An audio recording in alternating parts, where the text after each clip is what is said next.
What's up, guys? This is Crypto with James talking to you today about Solana's hack. So a bridge got hacked. I want to talk about this, and I actually, to be fair, I want to show you guys what you can do to avoid you guys ending up being hacked when a bridge does get hacked, because there is a simple fix that does work. Before I get into that, I update the spreadsheet. These are the first 26 coins I spoke about on the channel. Had you invested $100 into each of these when I release videos about them, and you're still holding that crypto, you're in profit for around 12.6k. If, however, you would have cashed out those cryptos in the bull cycle, you'd have been in profit for 123k. Right now, obviously, we're in a bear cycle. I'm buying up like mad. If you guys want to see the coins that I'm buying up in the bear cycle, the ones that I think can do the massive gains, the 40x's, 50x's, 60, 100, then come check out Copy My Crypto. The link's in the description. It's where I share everything I'm doing. Go to the site and see the stories. Everything on there is verifiable. So if you want to know what I'm getting in on, all you have to do is click the link in the description. All right, guys. Obviously, the crypto markets are still pretty. They're not doing much, to be fair. Today, I don't expect there's going to be a ton of stuff happening.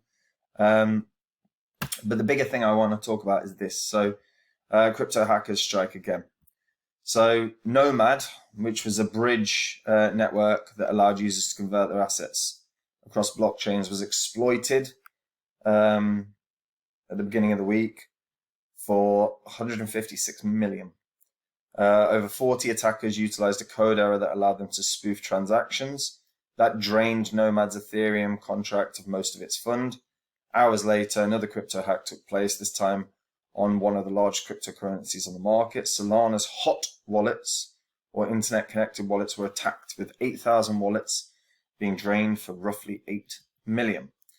So the Nomad exploit is the fourth major incident to target a bridge in 2022. It's the 8th largest crypto theft of all time. So the attack was made possible by a recent change in Nomad's smart contract that made it possible for users to spoof transactions, thereby falsely claiming ownership of collateral within the bridge. The initial exploiter utilized the vulnerability to bridge 10% of wrapped Bitcoin through the Moonbeam blockchain, ending up with 100 wrapped Bitcoin on Ethereum. Since the spoof transaction was easily replicable, given its broadcast on block explorers, several copycat exploiters initiated the same or similar transactions to exploit the same vulnerability. Security researcher Sankzen posted a breakdown of the exploit on Twitter and called the incident chaotic, pointing to the lack of coding proficiency required to initiate it. All you had to do was find a transaction that worked, find/replace the other person's address with yours, then rebroadcast it. And that was it. An elliptic identified over 40 exploiters and more than 200 malicious contracts that were deployed to automate the exploit. The most prolific exploiter was aided with 202 self-deployed malicious contracts and gained just under $42 million. Wallets used to initiate previous DeFi thefts, including the January 2021 exploit of SushiSwap and the May 2021 exploit of Ferrari Capital, are among those involved in the exploit. The exploiters gradually drained the Nomad Ethereum contract of wrapped ETH, wrapped Bitcoin, and stablecoins DAI, Tether, and USDC. There were other lower value ERC20 tokens that were also stolen, as many Nomad users also withdrew their funds. The contract was left with just $15,000 in crypto assets by midday of August 2nd. An ETH address with the domain nomadexploit.eth and has signed transactions to various exploiters with variants on the following on-chain message. At least 6 exploiters have since confirmed their intention to return the funds as a white hat. There's been no verification yet as to whether the address is affiliated with Nomad, which also issued a warning against victims interacting with any other entity apart from official Nomad channels. So, obviously, bridges continue to be attacked. We've seen Wormhole, Ronin, and Horizon all attacked. We saw Poly Network get attacked. That was a $611 million hack. This is it. The bridges are brutal. And the industry response has been events like the Solana hack drive, demand for better security solutions with cold storage technology in particular. In recent months, as stories of hacks are coupled with an inordinate number of users being locked out of their assets, we're seeing a significant and increasing shift in attitudes from hot to cold storage. Last year, $14 billion worth of assets were stolen from crypto. And it's brutal. These things do continue to happen. And the current state of crypto is, look, we're in a bear cycle, and these exploits are always going to continue because hackers will hack. That's what they do. But there is a big solution that you can implement that at least resolves some things for you. So let me show you. So this is just an example of MetaMask, but you can do this with every wallet. How to revoke smart contract allowances / token approvals. Because you've got to remember, every time you do use a bridge or whatever, you sign a transaction, and that's a permission that you're giving. But the best thing you can do is revoke permissions if you're not using any of these things. So how do you revoke approvals?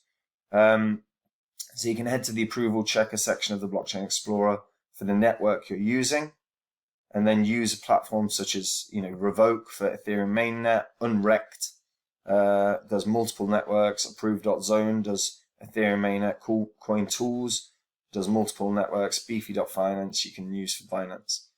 And the thing is token approvals are the most common attack vector for hackers and scammers. The former can sometimes locate and exploit vulnerabilities in smart contracts code. This happened to Wormhole. The other stuff can happen through rug pulls, but you've got to make sure that you are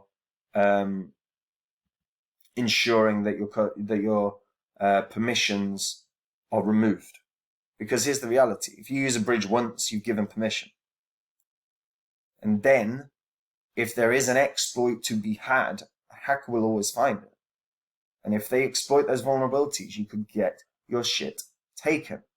So for an in-depth look at token approvals and DApp permissions, you can check out their blog post.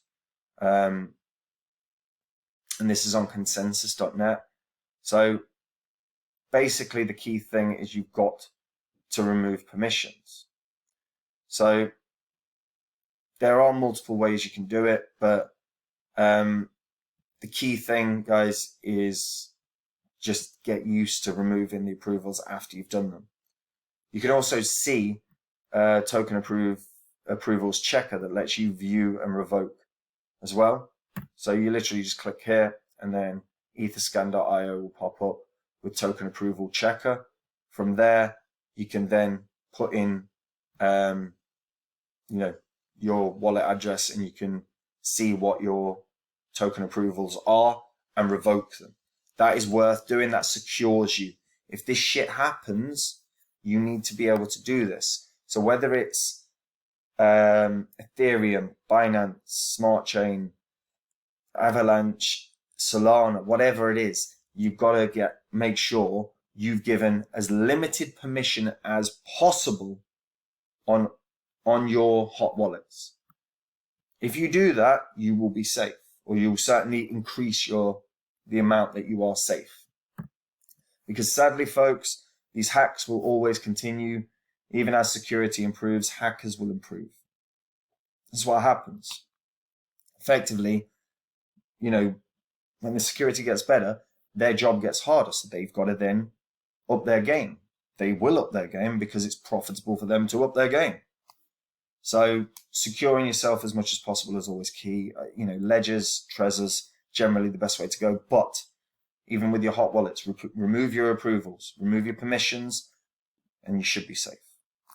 And I hope that helps. Anyway, like the video, subscribe to the channel, hit that bell notification so you know when new content is coming out. And guys, if you want to see the coins I'm buying up in this bear cycle, the ones that I've been adding to positions to throughout, and the ones that I'm going to be adding new positions as well. If you want to see the coins I'm getting into that I'm going to be holding for the next bull cycle, then click the link in the description and check it out. Read the site.